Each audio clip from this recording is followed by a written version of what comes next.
on, everybody, and welcome back into Bradley Studios. Now, I am not in my normal studio, which is inside my main house.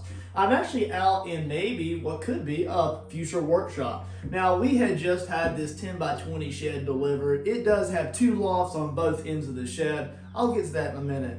But what I'm thinking is this is going to be camping and tool storage, maybe some Christmas stuff, but also I might turn it into a slight outside workshop for more large size projects, maybe do some woodworking, maybe eventually some outdoor blacksmithing, metalwork, and things like that. So I'm going to go ahead and run through a series here on YouTube where you guys here on YouTube can have fun and enjoy the overall progress of me innovating, adding, and kind of updating this little workshop area into something special. So as you can see, I just have it delivered here. It is raw 2x4 walls, no insulation, no power, no nothing. The very first thing that I need to do is I need to get all my camping gear out here. We've already done that, magic! So the second thing I'm going to do is we're going to work on building a workbench that kind of wraps the entire side of this portion of the shed here. So it's going to be quite large. Now I'm going to later on down the road come in and I'm going to add power outlets above and below. I'll get to that more of that in a little while. I'm also going to come in and I'm going to add insulation, and then I think I might do either a kind of like a board. I might do like a plywood backer, or maybe even like a stained black pallet wall, just to give it a little bit of character. Now this will be partially an outdoor art / crafting studio, and I may do some lives out here. So whatever I have here in the background, I just want it to be kind of appealing. Not only is it a small space, but I also want to be able to keep it organized. It'll force me to stay clean in the shop. It also will make me utilize the space that I have in a very space efficient way, right? So we'll finish the walls later. What we're going to do in the first few videos is we're going to build the workbench itself. So what will this consist of? First of all, I want it to be comfortable to me. So a lot of people will search for what's the perfect workbench height. Now, I'm going to make my workbench mainly out of 2x4s. A lot of people say, 2 foot, maybe 3 foot tall. But I think that the height of the workbench is really specific to the person who's using it, right? And that's me. So you'll notice here that the window sill is a little bit lower. So you'll notice here that the window sill is quite a bit lower than what I would like to see. So normally what I would do is, let me sit coffee down here, is I'm just going to take a simple marker. And I know that I'm going to cover the walls later anyways. So what I'm going to do is I'm legit going to do the old 45-degree fireman ladder test thing. And I'm just going to stand by the wall here.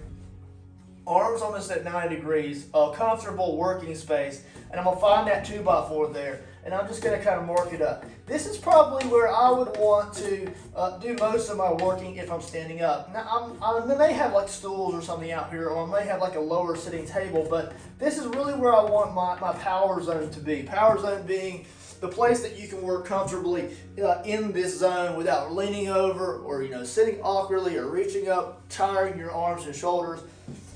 This right here is my zone right here. So that's where I would want to be if I were to do anything. Now, you'll also notice that this window sill here, the 2x4, does not line up with this. Oh no! This 2x4 is substantially lower, so that would put me outside my power zone. I'm leaning over. I don't like that. I want to keep it a little bit higher. Now, what does that mean for me? So I wanted it to be one size in a U shape all the way around the shed. But because that window sill is slightly lower, I can't necessarily do that. I'm not going to cover that window sill with the with the bench and then have that inaccessible, or can't clean under there, can't keep it neat, can't get to the clips for the window to be open. And I can't put a box fan or something there for ventilation in the summertime. So it's not much of a difference, right? So like if I were to come across, it's almost the length of one 2x4. So what I'll probably do to continue that U shape around the shed here is I'm going to bring the 2x4 down a bit. So this portion here will have a slight drop down, and when I bring the you know, kind of like a you know, maybe a fashion board or a dress up board across the 2x4s, because the 2x4s and then the plywood on top of it for the workbench top isn't really appealing to me, and I want it to have a really good visual from the front, and I want it to look professional. So that will be a stained piece of wood that goes across that. So I'll have that a drop down right there, and then this will be flat. So this portion here will be even with the window sill, if not just slightly lower. So this portion of the workbench will have a drop down. That's cool, right? Okay, so it's not really what I planned, but it's gonna work out pretty good. I'll probably put an electrical outlet over here, and maybe I'll put a blackout curtain here and put like a UV resin printer or my 3D printer or something like that over here. Something that stays stationary, is off the beaten path. And if I put it down low enough, I could put like a desk here or a rolling office chair. So that's the height that we have. So let's go ahead and measure that, guys. All right, so I got my measuring tape here. We're just gonna go ahead and string this out here and then just see what my power zone was gonna be, right? Let's see here. I hope I can get the clip on here, guys. Sometimes you'll notice that I don't really go around and truly edit my videos like a lot of guys do. There's nothing wrong with that. I'm not saying that. I'm just saying I like to keep things kind of real. So my power zone was from, let's just say, 37 up to, let's see, I'm gonna write that on the wall, 37. So 37 inches all the way up to 44. So I would probably want to keep, let's mark 44. So if I do put the actual frame of the bench up to say 37, then I put an actual frame for the plywood workbench top on top of that. That'll put me another 4 inches up. So let's just say 37. So 41, and then you actually have the plywood or any kind of plywood or subfloor or pressure treated, whatever you want to put on it, right? It's up to you, man. Even if you want to make like a butcher block or something, you can make that in your own sizes. It just lifts it up a little bit higher. So let's say just say another, let's say 3/4 inch or something. Let's just say that. So around 42. Let's just say 42 inches tall. So that is pretty high. I may drop it down just a little bit more. So let's just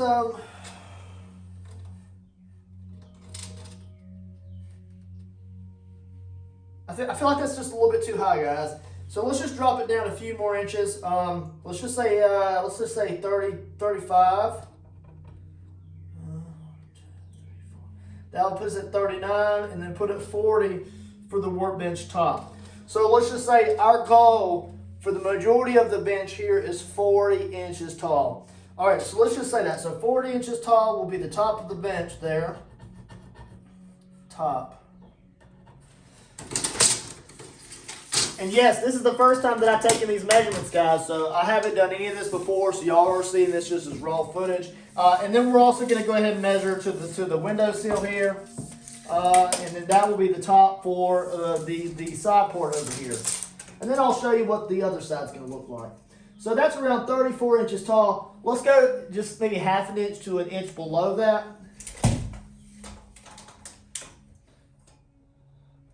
"33 inches.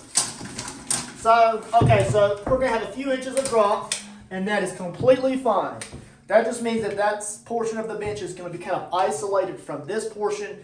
If I wanna put something separate on it, it won't look out of place. I'm gonna make it to where it's a part of the main bench. So let me go ahead and turn you around here. We're gonna go to this side. I'm gonna talk about some more ideas that I have for this part of the project. All right, guys, so this is the other corner. Now, this is not a wide shed, right? It's only 10 feet long, so the workbench length isn't going to be all that much. Now, the walls are not going to be finished in the early portions of this workshop. Right now, I'm not having power. I'm not doing insulation. We're just going to do bare bones, and we're just going to do a few projects, have some fun out here, and then we're just going to eventually just evolve over time. And that's my goal. I want the video quality of the first series of videos leading up into the long extended content later on down the road to show the progress of this space, so that way you can kind of have inspiration or have ideas for your projects in the future. There's not a whole lot of builds on YouTube's with full builds inside small sheds. That's what this is going to be. I'm going to make use of the space that I have in the most efficient manner. If I do something and I don't like it, I'll change it later. All right. All right, so again, we're in another corner here. I'm going to go ahead and take this corner here, and I'm going to mark the 40-inch height of the workbench. Now, I'm going to mark this because specifically I want to put a floating shelf over here. All right, there's 40. So now it's at the top of the workbench right there. So I may drop that another inch, you guys, to 39. I may do that. We'll see. As long as it's comfortable and the elbows aren't really, up over the workbench, I'm cool with that. So this is the corner here. I'm going to call both of the corners power corners, and I'm going to call them power corners because I want to utilize that space. One, that side over there is going to have equipment under it, tools, things like that. But this corner here specifically, because this is the back wall of my shed, I may put a 20-foot length, a 12-foot out lean-to off the back with gravel, and then I may want to put a air hose out there for air tools, painting stuff, power tools, anything I want to do out there, grinders. And I may put my my air compressor in this corner, a pancake air compressor under this corner in the cabinet. So either A, I can mount that to a shelf and it looks like it's up off the ground, all professional like, or I can actually sit it on the ground and just kind of like loosely anchor it so that the rubber feet don't vibrate and move around. And then I could also build a sound box around that to deafen the sounds. We'll see about that later on down the road. I think what I'll do is I will frame it in so that it has the option to have the correct depth of the shelf for an air compressor, or I can just not put that in and put it on the floor. And then I can add the box for the sound reduction later. Okay, we'll probably go with a mid-sound air compressor on that, and then we'll run air hoses later on down the road. So 40 inches, all right? So if I were to go ahead and add pegboard, I want to do black pegboard all the way around, and I want to have a corner here. So this will have a small 45-degree corner here, same as the other side. Well, I can't do that now because it's the drop down. I want to put a floating shelf here, just in this one corner. So, and I may continue that floating shelf down, but very narrow, so that I can sit like, trophies and things going down the wall there after it's air conditioned, so the heat and the cold don't really affect my trinkets and fun collectibles and things. So if I were to do that, then I have to decide on how tall or how, I would like that to be. I like the idea of having a computer screen in this corner with a keyboard for, anything I want, like the UV resin printer, 3D printers. I can have that software on here, but also a actual TV screen here. So if I want to watch Netflix when I'm not live, or if I want to put like YouTube music on, I can give them credit by having their thumbnail up on the screen. Or if I want to put my logo and my thumbnail up on this TV screen, I can do that. Obviously, because it's such a short space, I need to take the measurements for that, and I may completely mark that out. I don't know yet. But I do for sure know that I would like the idea of a 45-degree floating shelf for sure. And I may continue that on down. We will see about that. If I do, that will probably be later on in the series, probably video 3 or 4 or something like that. So we'll see how that goes. And then I think that's pretty much all there is to it for right now. I know that eventually we're going to do some more projects in it and more intensity. Let me talk about a few more of the things that may be coming up in the next few videos. And then maybe later on, after I get some of these portions of the video done, we'll do another design process video. So let me go ahead and turn you around here.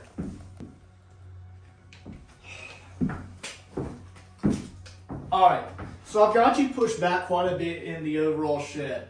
So the workbench is going to come out and around, and it's going to come down a little ways. I don't know that length yet, But because I'm going to do the walls later on down the road, I definitely want to make sure that I can remove the benches. Now, a big Logan channel, I'll tag him below, made an amazing video on building his 2x4 workbench.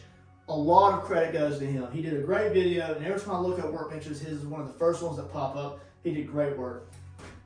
He actually connects his mainly to the actual studs or walls behind it, and he avoids having to build that back frame. Instead, he just builds the front and the top. I can't do that because I want to be able to move the things away and finish the walls later. So we're going to build this back part into 2 sections. And the top frame here will be bolted into the 2x4s, but I'll be able to pull it all away later, finish the walls, and put it back. So the actual frame for the 2x4 workbench is going to be in 2 sections on the back wall. And then we'll add that one in a section, and then we'll add this other right-hand side in a section as well. And then once we get the height, then we can do floating shelves and things like that. So this is going to be 2 sections here. I'll literally just split it in half, build 2 different frames, or heck, I could even just go ahead and build it as one big frame and then cut it in half. Probably build 2 sections. So that way I can just pull them apart and then finish the walls later. Cool? Okay. The actual countertop, I'm going to try to make it as seamless as possible. So we'll see how that goes.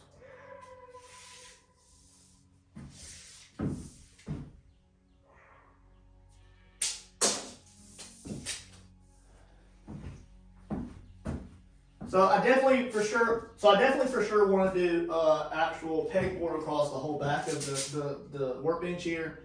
I'm going to leave a slight cut out, either A, centered, or B, off-centered, and that will be for a glowing logo. We'll see how that goes, guys. That will be later on in the processes after I get the a floating island done, because I do want to make part of this bench a floating shelf, as well as a nested work cabinet that pulls out, and I can do craft videos in the middle of the workshop. So just be aware that there's going to be some other parts of this build here that will come later, where I'll do floating shelves, a nested cabinet that comes out, and then I will do some videos on that. So an evolution of videos, right? I definitely want to add a board across this to finish this out and stain that. And I'll probably paint all of this along the way. Alright guys, so I hope you enjoyed this video here. Now this is just kind of me rambling, having fun, just discussing the overall design process behind the workbench, the pegboards, the possible floating shelf. And these are just a few of the starter videos of this series. Later on down the road, the series is going to evolve over time. Alright you guys, so I hope y'all enjoyed this little video. Now this is just like a simple design process, me discussing with you some of my ideas and what's going to lead into the first few videos of this series, right? So there's going to be a lot of steps later on down the road, power, insulation. I may even do like lighting, halo lighting. I might even do like a rack system for overhead cameras and things like that, if this evolves into that. But mainly the first few videos is the workbench, the different levels of the workbench, cleaning it up, painting it, making it look nice, the pegboard, getting on that pre-fit, and then maybe also going ahead and beginning the process of cutting to measure a pallet wall, staining that wood, and then maybe even doing a logo. So it's just first few videos to get going here, and I just want to kind of introduce the series with a small video of me rambling, as it were, and then here soon I'll probably release this as well as the second video back to back, so that this playlist on my YouTube channel has some content in it. But anyways, I hope y'all enjoyed this. I hope y'all look forward to the projects and the videos, and I will see you guys in the next video where we'll be building a workbench.